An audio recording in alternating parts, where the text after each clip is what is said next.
Hey, it's Sandra Pike from Royal LePage Atlantic, and we are back for another panel round.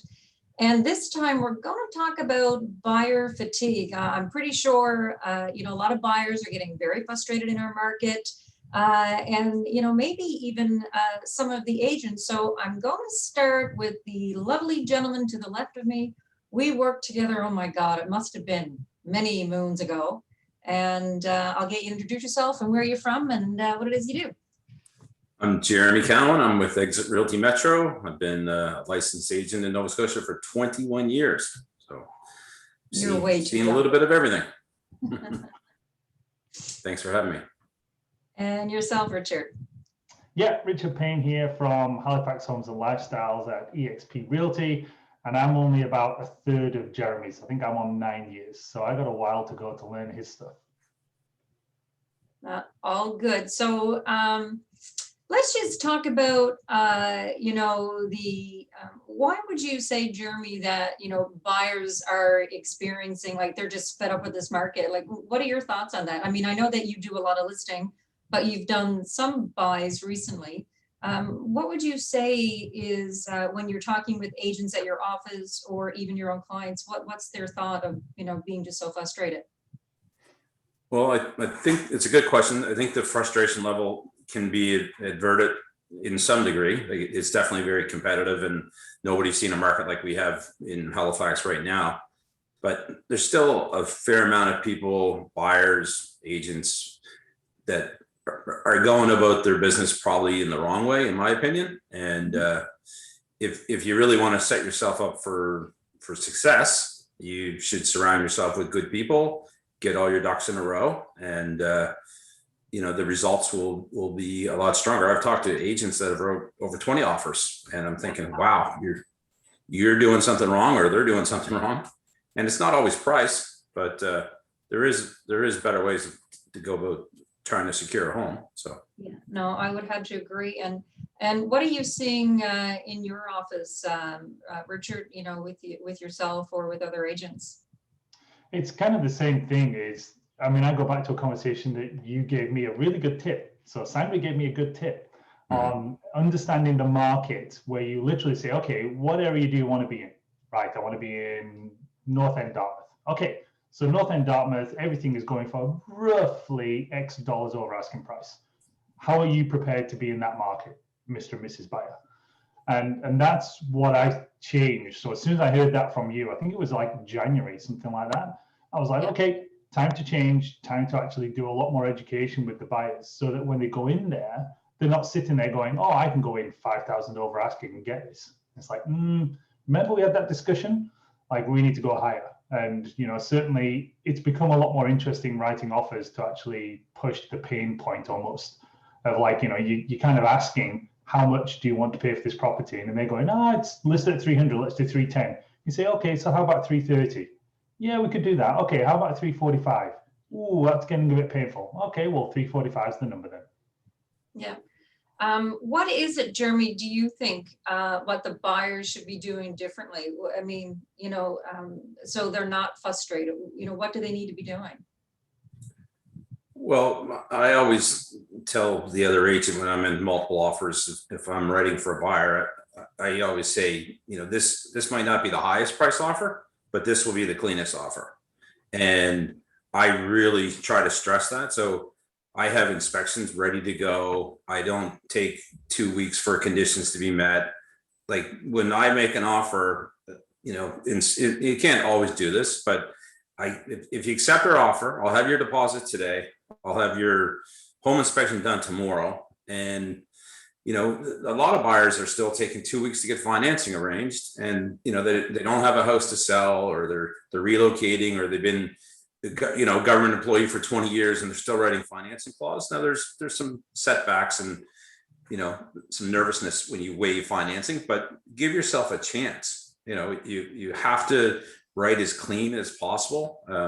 There's people that are well heeled in this market that are spinning their tires and writing lots of conditions. And, you don't want to be reckless for anybody. And I always tell people, I'll treat your money like I'll treat my own. But, if you write 2 weeks to to have this done, in 2 weeks to have this done. You know, a seller is looking at 20 offers sometimes, and they want the cleanest deal, and make it the cleanest. Give yourself a chance. So, you know, have the conversation with your banker, you know, pick up the phone, and relationships are very important. When you talk to people and they say, oh, I'm working with this bank. Well, that's great. Who are you working with at that bank? Oh, I don't know. It's just, I call the call center. So that to me is not a relationship.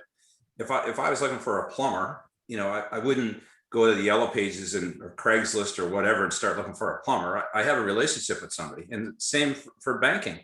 So, you know, if you can waive that financing clause, or talk to the bank, say, listen, if I have a purchase and sale agreement for you this afternoon, how fast can you process it? You know, if the client's strong, it doesn't take, you know, sometimes appraisals take longer and stuff, but you don't need 2 weeks to meet conditions.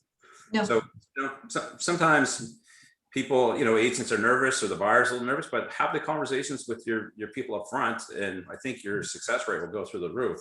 So.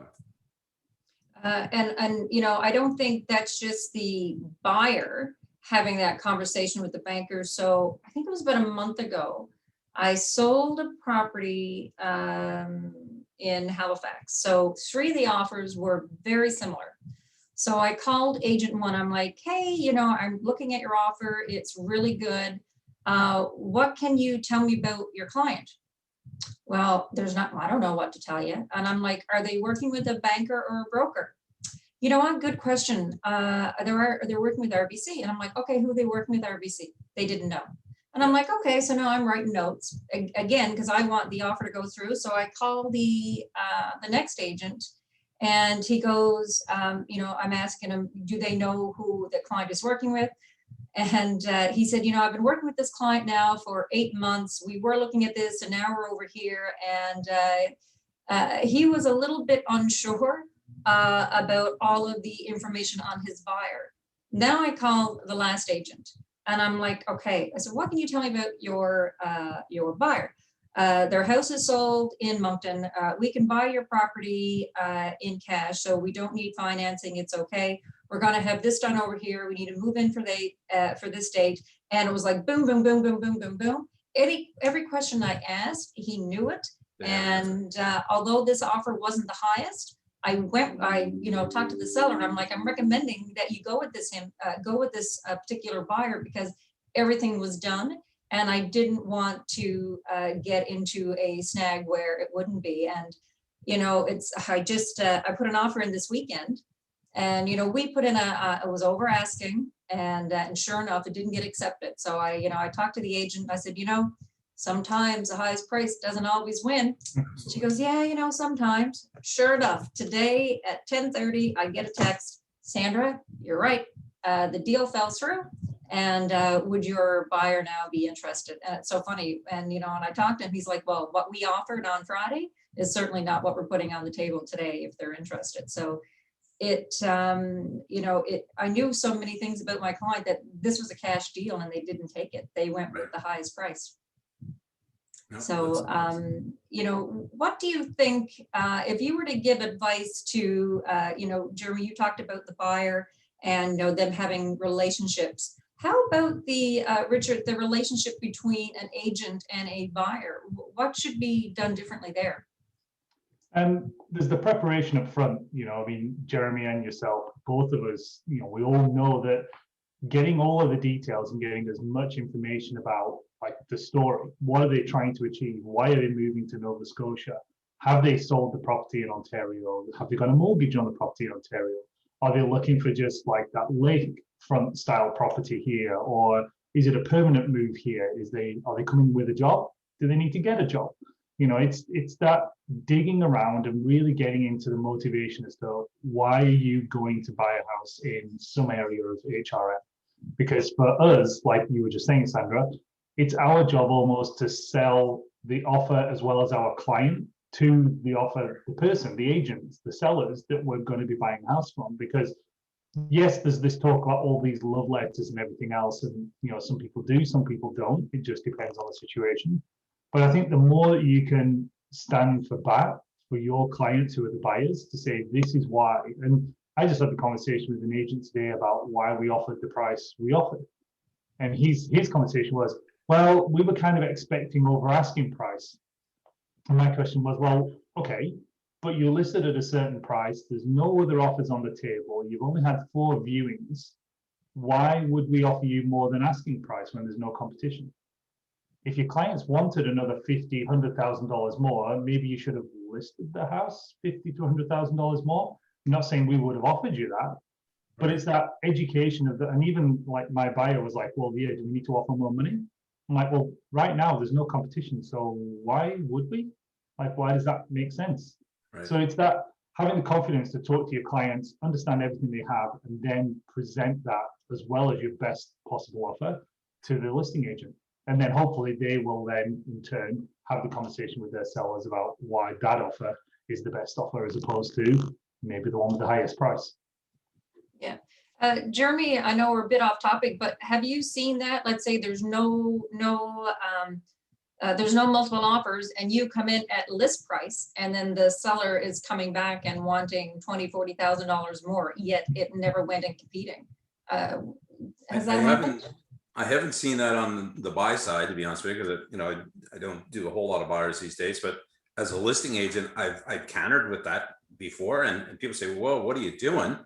And that initial 3 or 4 days of interest, a new listing, is when things are going to be hot. And some properties, maybe it's weather related or a COVID announcement or whatever the case is, or maybe we misjudge how strong a place will be. And sometimes the sellers now, they're seeing prices that the neighbor got or the friend at work got, and there's a lot of pressure on agents to put the price higher. But for the most part, I guess the public still set the prices, don't they? It's what a willing buyer will pay, and regardless of what we all give advice. But I had one this year that we started off a little lighter on the price, thought it was going to generate a lot of interest. It didn't, and then we had to rethink it, and 20 days later we got to where we want to be. But it's crazy times out there right now. It's I had property listed the other day in Lower Sackville. We had 54 showings in 3 days, and there's less than a dozen homes for sale. So it's I know that property, don't I, Jeremy? Yes, you do.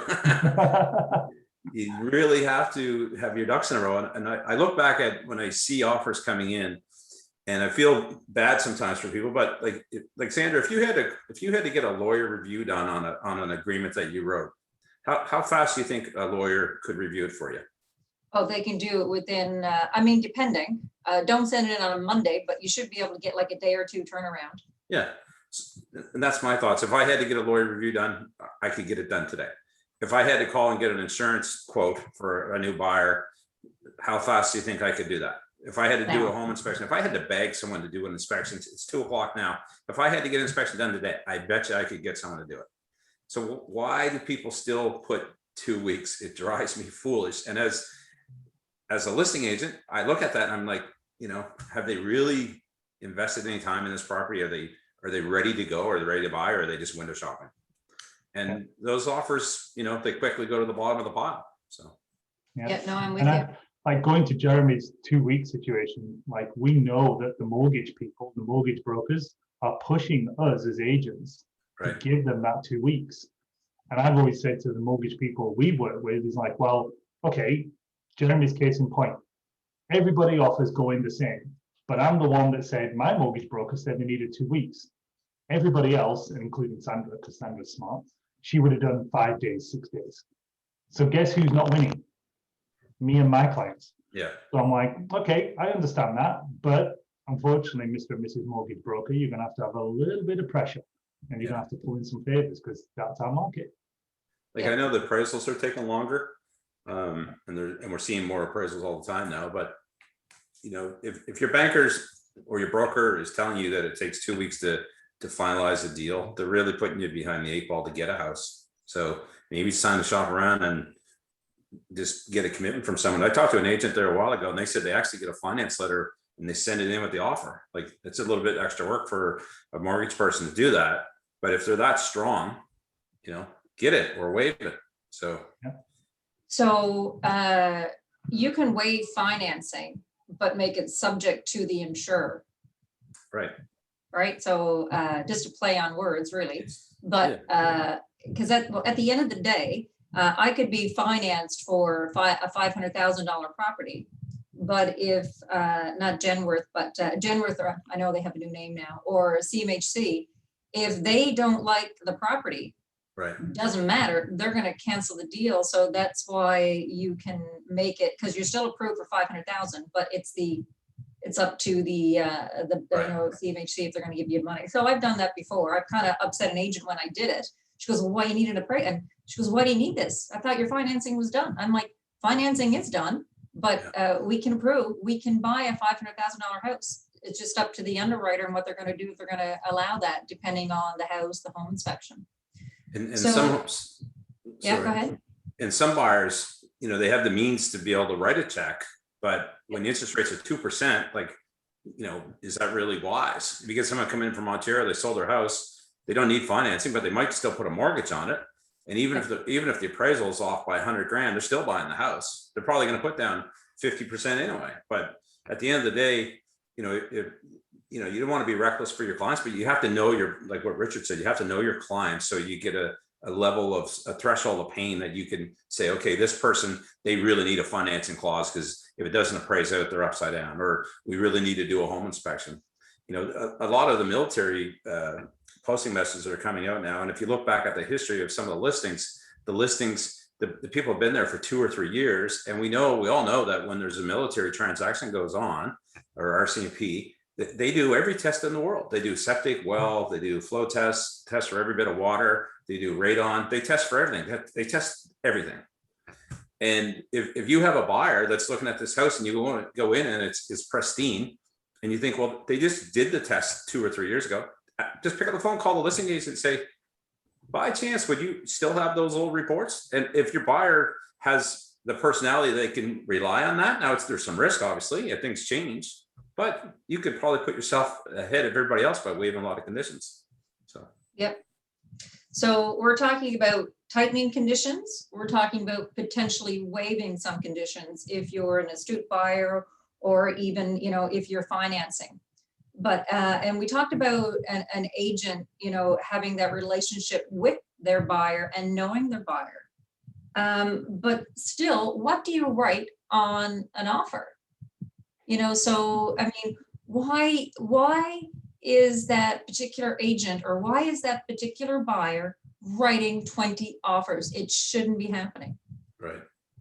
If you do your CMAs and look at the numbers, and there's lots of good comparables because there's lots of sales, you should be able to dial in on what the houses are going for. And yeah. I think with the internet and just the way our business has really transformed over the last 10 years or 15 years, we don't have a lot of interaction with the fellow agents anymore. But don't be like, agents shouldn't be shy about picking up the phone and say, hey, Richard, hey, Sandra, hey, Jeremy, like, I know you just sold this one 6 months ago on such and such a street. Can I ask you a few questions about it? The appraisers call us all the time asking questions. You know why they do that? They're trying to determine value. It's the same thing we should be doing.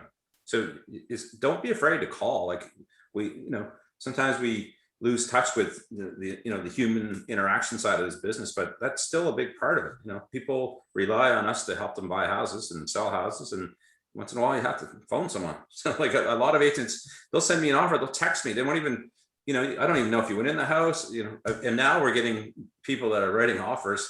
They haven't seen the house, and the buyer hasn't seen the house. I'm like, you haven't even showed this house. What are you doing? He says, well, we wrote on so many offers, and we just wanted to try to get this one. You haven't even been in it. I had one the other day. It was hilarious. They said this property had a sloping backyard, very small backyard, and they wrote this letter, and they had pictures of the family, and they said, oh, we could see ourselves living in this beautiful home, and it's got a great backyard for the kids to play. And I'm like, oh my God, you need to work on your letter too. So, you get an offer from that person, that goes in the circular file, reject that one, right? Yep. One of the things, again, like it is very difficult to list a house in, in this particular market. And I'm still listing the way I would have back in 2017, because that buyer who, went over $150,000 to get a house, that buyer's gone. Yeah. So we don't know what the rest of the offers were or how even close. But I think it's important that an agent, when you're getting ready to help someone buy, because every part of HRM is different.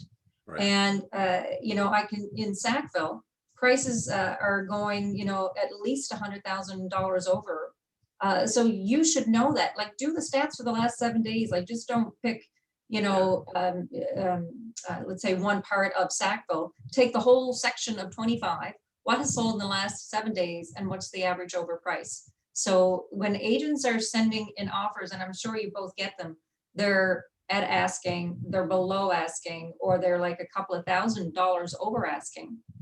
Why didn't the agent do their homework and to educate their buyer? I mean, I think that's where it's education and knowledge. Like, that's just my thought of the whole thing, that this is what you need to do. And I don't know about you guys, but I don't want to take anybody out. Like, are you prepared to go a minimum $100,000, you know, over asking? And if you can't, there's not much sense. You need to adjust your price, you know, threshold, right?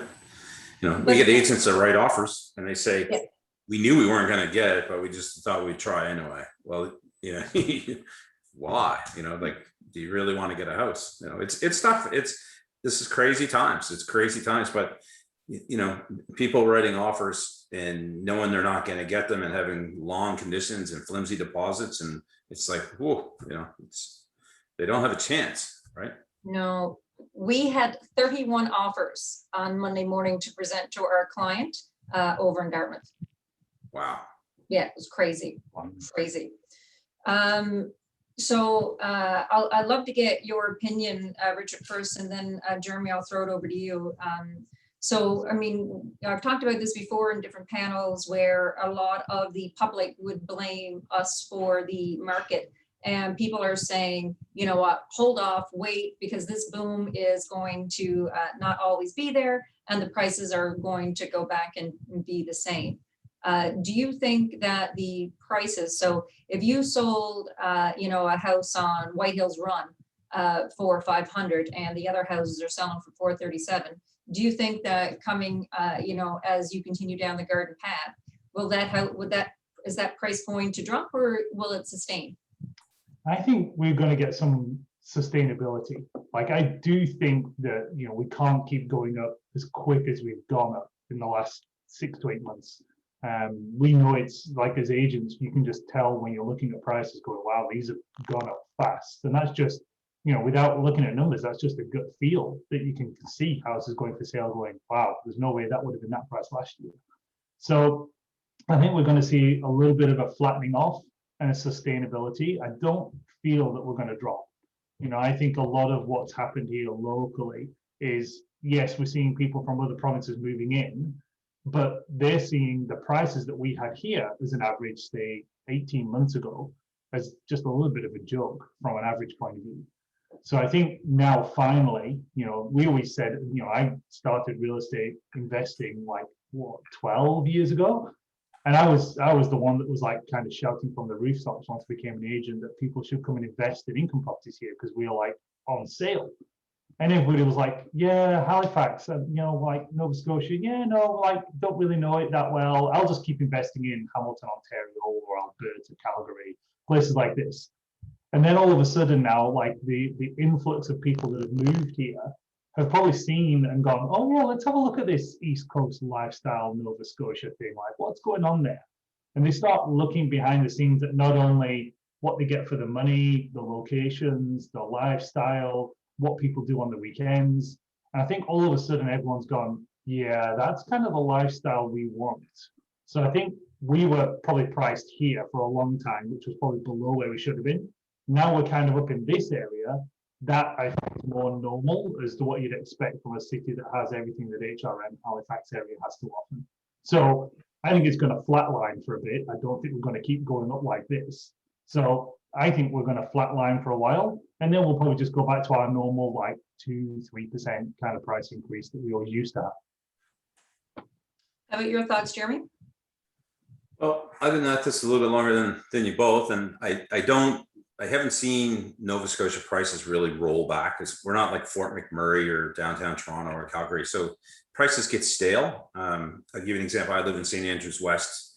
The houses are all around, you know, 8 to 11 years old, 12 years old, and people paid big money for these homes, and the prices were flat for a long time. They dropped $600,000-700,000 to build a house, 800,000, and the prices really, they weren't going anywhere.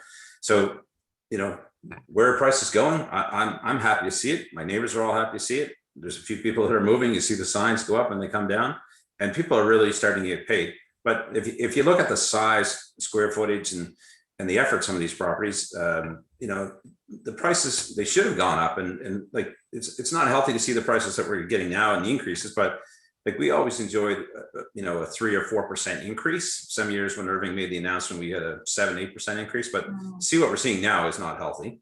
But until the inventory starts to come up to normal levels, I don't see the pricing going down at all. And it could get worse. And, there's new mortgage rules that are coming out here soon. That's going to add more pressure on the stress test, and everything the government seems to try to do makes it worse. And, the real problem is inventory. And why is inventory low? People are nervous to move. They can't find something else, but still a lot of red tape with HRM to get new developments off the ground. The developers are screaming. There's no land, and they're starving for land.